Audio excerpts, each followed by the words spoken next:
ನಮಸ್ತೆ ಯಶೋಧ ಮೇಡಮ್. ನಮಸ್ತೆ ಗುರುಜಿ. ಅಷ್ಟೇ. ಗುರುವೇ ಸರ್ವಲೋಕಾನಾಂ ವಿಷಜೇ ಭವರೋಗಿಣಾಂ ನಿಧಯೇ ಸರ್ವವಿದ್ಯಾನಾಂ ದಕ್ಷಿಣಾಮೂರ್ತಯೇ ನಮಃ. ದಕ್ಷಿಣಾಮೂರ್ತಿ ಸ್ವರೂಪರಾದಂಥ ರಂಗನಾಥ್ ಗುರುಗಳಿಗೆ ಅನಂತಾನಂತ ವಂದನೆಗಳನ್ನು ಅರ್ಪಿಸುತ್ತಿದ್ದೇನೆ. ಬ್ರಹ್ಮಶ್ರೀ ಡಾಕ್ಟರ್ ಪತ್ರಿಜಿ ಅವರಿಗೂ, ಸ್ವರ್ಣಮಾಲಾ ಅಮ್ಮನವರಿಗೂ ಹಾಗೂ ಮಹಾವತಾರ್ ಬಾಬಾಜಿಯವರಿಗೂ, ನನ್ನ ಜನ್ಮದಾತರಾದ ತಂದೆ ತಾಯಿಗಳಿಗೂ, ಪ್ರಕೃತಿ ಮಾತೆಗೂ, ಎಲ್ಲ ವೇದಿಕೆಯಲ್ಲಿರುವ ಆತ್ಮ ಬಂಧುಗಳಿಗೂ ವಂದಿಸುತ್ತಾ ನಾನು ಈ ದಿನ ಆರಿಸಿಕೊಂಡಿರೋದು ಶ್ರೀಚಕ್ರ ಪೂಜೆ ಅಥವಾ ಶ್ರೀ ವಿದ್ಯೆ ಅಂತ. ಇದು ಎಲ್ರಿಗೂ ಸ್ವಲ್ಪ ತಿಳಿದಿರೋ ವಿಷಯನೇ, ಚಕ್ರಗಳ ವಿಷಯ. ಅದನ್ನು ನಾನು ಸ್ವಲ್ಪ ಪೂಜೆ ಅನ್ನೋ ಥರ ಅದರಲ್ಲಿ ಹೇಳ್ತಾ ಇದ್ದೀನಿ. ಇದನ್ನು ಈ ಶ್ರೀಚಕ್ರ ವಿದ್ಯೆಯನ್ನು ಪಂಚದಶಿ ವಿದ್ಯೆ ಅಂತಲೂ ಕರೆಯುತ್ತಾರೆ. ಇದು ಮೋಕ್ಷ ಸಾಧನವಾದ ಪೂಜೆ. ಇದು ಜಗತ್ತಿನಲ್ಲಿ ವಿಖ್ಯಾತವಾಗಿರುವ ಎಲ್ಲ ಮಂತ್ರವಿದ್ಯೆ ಮತ್ತು ಯಂತ್ರವಿದ್ಯೆಗಳಲ್ಲಿ ಶ್ರೇಷ್ಠವಾದ ವಿದ್ಯೆ ಆಗಿದೆ. ಈ ಶ್ರೀವಿದ್ಯೆ ಅನ್ನೋದು ತಾಂತ್ರಿಕ ವೇದಿಕ ಜ್ಞಾನ.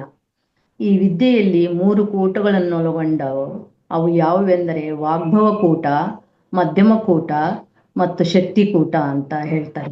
ಇದರ ಉಪಾಸನೆ ಬಹಳ ಶ್ರೇಷ್ಠವಾದದ್ದು ಮಾಸ್ಟರ್ಸ್. ಇದು ಶಾಕ್ತ ಸಂಪ್ರದಾಯದ ಒಂದು ಮುಖ್ಯ ಶಾಖೆ. ಇದರಲ್ಲಿ 2 ಮಾರ್ಗಗಳಿವೆ, ಸಾಧನಾನುಷ್ಠಾನ ಮಾರ್ಗ ಮತ್ತು ಭಕ್ತಿ ಮಾರ್ಗ ಅಂತ. ಸಾಧನಾನುಷ್ಠಾನ ಮಾರ್ಗದಲ್ಲಿ ನಿಯಮಗಳು, ಕಟ್ಟುಪಾಡುಗಳು ಇರುತ್ತವೆ ಮತ್ತು ಇದರಲ್ಲಿ ದೇವಿಯನ್ನು ಉದ್ದೀಪನಗೊಳಿಸುತ್ತೇವೆ. ಭಕ್ತಿ ಮಾರ್ಗದಲ್ಲಿ ಯಾವ ನಿಯಮಗಳೂ ಅನ್ವಯವಾಗುವುದಿಲ್ಲ. ಈ ಶ್ರೀಚಕ್ರವು ಇಡೀ ಬ್ರಹ್ಮಾಂಡದ ಸ್ವರೂಪ. ಈ ಶ್ರೀಚಕ್ರವು ದೇವಿಯ ಶಕ್ತಿ ರೂಪವಾದರೆ ಲಲಿತಾ ಸಹಸ್ರನಾಮ ಮಾತೆಯ ನಾಮಗಳು. ದೇವಿಯ ಆರಾಧನೆಯಿಂದ ಭಕ್ತಿಪೂರ್ವಕವಾಗಿ ಸಂಧಿಸುತ್ತೇವೆ. ಇದರ ಆರಾಧನೆಯಿಂದ ಇದನ್ನು ಮಾಡುವುದರಿಂದ ದೇವಿ ಕೃಪೆಗೆ ಪಾತ್ರರಾಗುತ್ತೇವೆ. ಶ್ರೀಚಕ್ರವು ವಿಶ್ವದ ರಹಸ್ಯಮಯ ಯಂತ್ರವೆಂದು ಪರಿಗಣಿಸಲಾಗುತ್ತದೆ. ಮೇರು ಶ್ರೀಚಕ್ರವನ್ನು 3 ರೂಪಗಳಲ್ಲಿ ಉಪಾಸನೆ ಮಾಡಬಹುದು. ಒಂದು ಯಂತ್ರ ರೂಪದಲ್ಲಿ, ಒಂದು ಚಿತ್ರ ರೂಪದಲ್ಲಿ, ಒಂದು ಭಾವನಾತ್ಮಕ ಧ್ಯಾನ ರೂಪದಲ್ಲಿ ಮಾಡಬಹುದು. ಮೇರು ಶ್ರೀಚಕ್ರವು ಮಾನವ ದೇಹದ ಕುಂಡಲಿನಿ ಶಕ್ತಿಯೊಂದಿಗೆ ಸಂಬಂಧಿತವಾಗಿದೆ. ಶ್ರೀಚಕ್ರದ 9 ಆವರಣಗಳು ನಮ್ಮ ಶರೀರದ 9 ಮುಖ್ಯ ಶಕ್ತಿ ಕೇಂದ್ರಗಳಂತೆ ಕಾರ್ಯನಿರ್ವಹಿಸುತ್ತದೆ ಮಾಸ್ಟರ್ಸ್. ಇದರ ಆರಾಧನೆಯಿಂದ ನಮ್ಮನ್ನು ಚೈತನ್ಯದ ಗುಚ್ಛವಾಗುವಂತೆ ಪ್ರತಿಪಾದಿಸುತ್ತದೆ. ಮೊದಲನೆಯದಾಗಿ ಕುಂಡಲಿನಿ ಜಾಗೃತಿ, ಆಧ್ಯಾತ್ಮ ಪ್ರಗತಿ, ಜ್ಞಾನ ಪ್ರಾಪ್ತಿ ಮತ್ತು ಪರಮಾತ್ಮನ ಅನುರಾಗ ಉಂಟಾಗುತ್ತದೆ. ಇದಾದ ನಂತರ ಶ್ರೀಚಕ್ರ ಪೂಜೆಯಲ್ಲಿ ಮಾಡುವಾಗ ನವಗ್ರಹ ಆರಾಧನೆಯನ್ನು ಮಾಡಬೇಕು.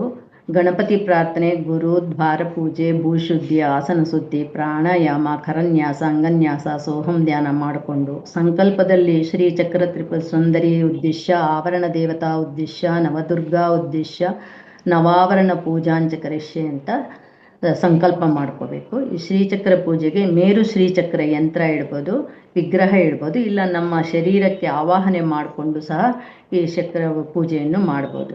ಇದು ರಹಸ್ಯ ಯಂತ್ರವೆಂದು ಸಹ ಪರಿಗಣಿಸಲಾಗುತ್ತದೆ. ಈ ಪೂಜೆಯಲ್ಲಿ ನವಗ್ರಹ ಆರಾಧನೆಯನ್ನು ಮಾಡಬಹುದು ಮಾಸ್ಟರ್ಸ್. ಇನ್ನು ಇದಕ್ಕೆ ಭೂಪುರವು ಈ ಚಕ್ರವನ್ನು ರಚಿಸುವ ಶಕ್ತಿ ಕೇಂದ್ರವಾಗಿದ್ದು, ಇದರಲ್ಲಿ ಕ್ಷೇತ್ರಪಾಲಕರು, ರಕ್ಷಣಾ ದೇವತೆಗಳು ನೆಲೆಸಿದ್ದಾರೆ.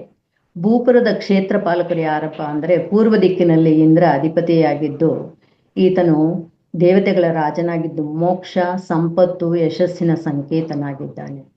ದಕ್ಷಿಣದ ದಿಕ್ಕಿಗೆ ಅಧಿಪತಿ ಯಮನು ಮರಣ ದೇವತೆಯಾಗಿದ್ದು ಧರ್ಮದ ಸಾಕ್ಷಾತ್ ರೂಪ.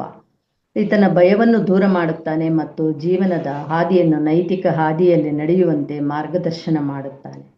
ಇನ್ನು ಪಶ್ಚಿಮ ದಿಕ್ಕಿಗೆ ಅಧಿಪತಿ ವರುಣ, ಜಲದೇವತೆಯಾಗಿ ಪರಿಗಣಿಸಲ್ಪಟ್ಟು ವರುಣನು ಭಯವಿಲ್ಲದ ಬದುಕನ್ನು ಕೊಡುತ್ತಾನೆ. ಮನಸ್ಸಿನ ಸ್ಥೈರ್ಯ, ಆಧ್ಯಾತ್ಮಿಕ ಪ್ರಗತಿಗೆ ಸಹಾಯ ಮಾಡುತ್ತಾನೆ.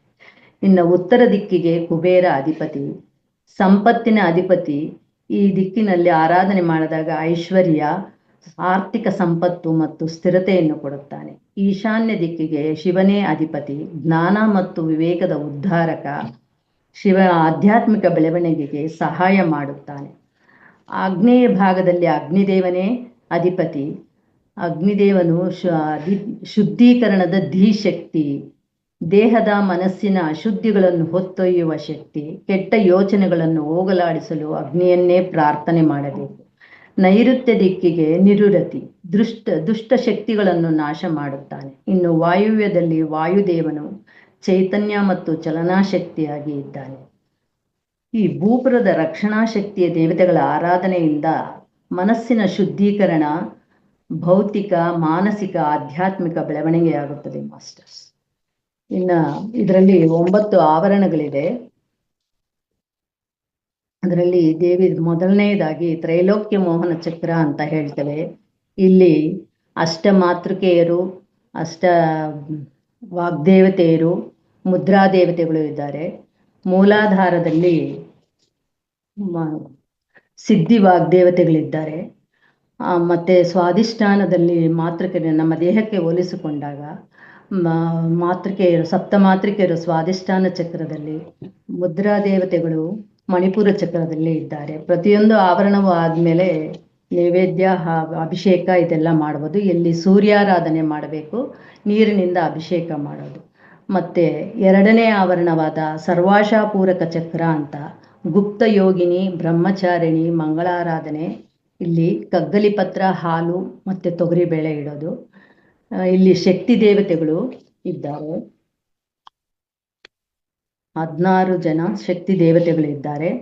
ಇಲ್ಲಿ ಹಾಲಿನಿಂದ ಅಭಿಷೇಕ ಮಾಡಬೇಕು, ಮತ್ತೆ ಪೂಜೆ, ನೈವೇದ್ಯ, ಮಂಗಳಾರತಿ ಕೊಡುವುದು.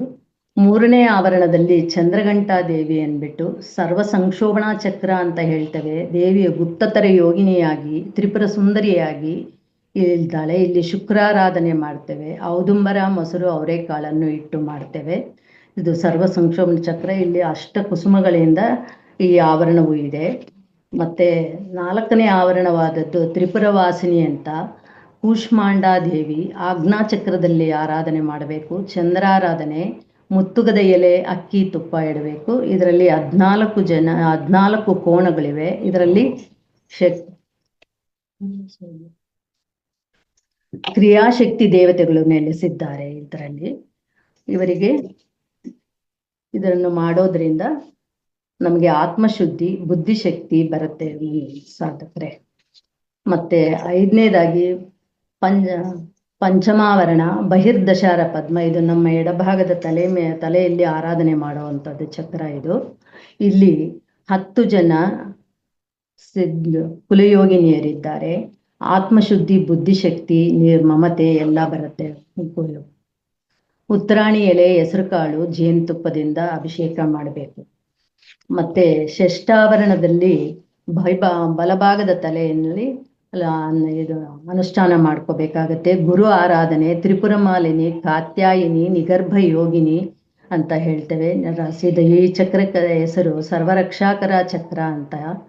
ಇಲ್ಲಿ ನವಗ್ರಹ ಶ್ಲೋಕ: ದೇವಾನಾಂಚ ಋಷೀನಾಂಚ ಗುರುಕಾಂಚನ ಸನ್ನಿಭಂ ಬುದ್ಧಿಭೂತಂ ತ್ರಿಲೋಕೇಶಂ ತಂ ನಮಾಮಿ ಬೃಹಸ್ಪತಿಂ ಅಂತ ಹೇಳ್ತೇವೆ. ಸಕ್ಕರೆಯಿಂದ ಅಲ್ಲಿ ಅಭಿಷೇಕ ಮಾಡಬೇಕು.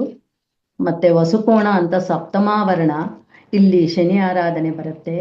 ದೇವಿಯ ಸರ್ವರೋಗಹರ ಚಕ್ರ. ಇದು ರಹಸ್ಯ ಯೋಗಿನಿ, ತ್ರಿಪುರಾ ಸಿದ್ಧೆ ಅಂತ ಇಲ್ಲಿ ಆರಾಧನೆ ಮಾಡ್ತೇವೆ. ಬನ್ನಿ ಎಲೆ, ಎಳ್ಳು, ಹಣ್ಣು ಅಭಿಷೇಕ ಮಾಡಬೇಕು. ಇದು ಮಾಡೋದ್ರಿಂದ ಆರೋಗ್ಯ ಸಮೃದ್ಧಿಯನ್ನು ಕಾಪಾಡಿಕೊಳ್ತೇವೆ. ಮತ್ತೆ 8ನೇದಾದ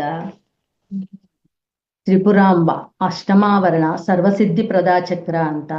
ದೇವಿಯೇ ಅತಿ ರಹಸ್ಯ ಯೋಗಿನಿಯಾಗಿದ್ದು ಮಹಾಗೌರಿಯಾಗಿದ್ದು ಇಲ್ಲಿ ಗರಿಕೆ, ಉದ್ದು, ಎಳನೀರನ್ನು ಅಭಿಷೇಕ ಮಾಡ್ತೇವೆ. ಇದು ತ್ರಿಕೂಟಗಳ ಸಮ್ಮಿಲನ. ಇಲ್ಲಿ ದೇವಿಯನ್ನು 3 ರೂಪಗಳು: ಕಾಮರೂಪ ಪೀಠ, ಪೂರ್ಣಗಿರಿ ಪೀಠ, ಜಾಲಂಧರ ಪೀಠ ಅಂತ ಹೇಳಿ ಆರಾಧನೆ ಮಾಡ್ತೇವೆ. ಇಲ್ಲಿ ತ್ರಿಶತಿಯನ್ನು ಮಾಡಬೇಕು. ಇದನ್ನು ಮಾಡೋದ್ರಿಂದ ಜ್ಞಾನ, ವೈಭವ ನೀಡುವಂಥ ದೇವತೆಗಳು. ಮತ್ತೆಲ್ಲ ಕೊನೆಯದಾಗಿ ಕಾಮಪ್ರದಾ ಸರ್ವ ಕಾಮಪ್ರದಾ ಚಕ್ರ ಅಂತ. ಇದರಲ್ಲಿ ಒಂದು ಶ್ಲೋಕ ಬರುತ್ತೆ: ಬಿಂದು ತ್ರಿಕೋಣ ವಸುಕೋಣ ದಶಾರ ಯುಗ್ಮ ಮನ್ವಶ್ರನಾಗದಳ ಸಂಯುತ ಷೋಡಶಾರಂ ವೃತ್ತತ್ರಯಂಚ ಧರಣಿ ಸದನತ್ರಯಂಚ ಶ್ರೀಚಕ್ರರಾಜ ಮುದಿತಂ ಪರದೇವತಾಯ. ಇದು ಮೇರು ಶ್ರೀಚಕ್ರ. ನಮ್ಮ ಸಹಸ್ರಾರದಲ್ಲಿ ಹೀಗೆ ಇಟ್ಕೊಂಡು ಪೂಜನೆ ಮಾಡುತ್ತೇವೆ, ಅರ್ಚನೆ ಮಾಡುತ್ತೇವೆ. ಇಲ್ಲಿ ಲಲಿತಾ ಸಹಸ್ರನಾಮ ಮಾಡಬಹುದು. ಇದು ಬಿಂದು ಸ್ಥಾನ, ಶಿವಶಕ್ತಿ ಇರುವಂಥದ್ದು. ಲಲಿತಾ ತ್ರಿಪುರ ಸುಂದರಿ ಮೂಲ ಸ್ಥಾನ, ಮೋಕ್ಷ ಸ್ಥಾನವಾಗಿರುತ್ತಂತ ಚಕ್ರ ಇದು.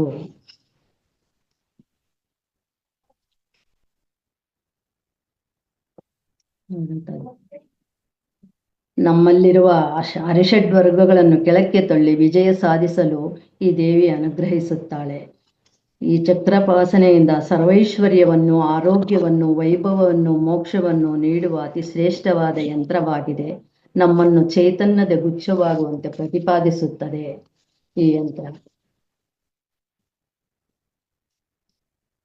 ಇಷ್ಟು ಹೇಳಿ ನಾನು ನನ್ನ ಮಾತನ್ನು ಮುಗಿಸ್ತೇನೆ. ಇಷ್ಟೊತ್ತು ಎಲ್ಲರೂ ಕೇಳಿಸ್ಕೊಂಡಿದ್ದಕ್ಕಾಗಿ ವಂದನೆಗಳು, ಧನ್ಯವಾದಗಳು, ಧನ್ಯವಾದಗಳು. ಅವಕಾಶ ಕೊಟ್ಟಂತ ಗುರೂಜಿಗೆ ಧನ್ಯವಾದಗಳು, ಧನ್ಯವಾದಗಳು, ಧನ್ಯವಾದಗಳು.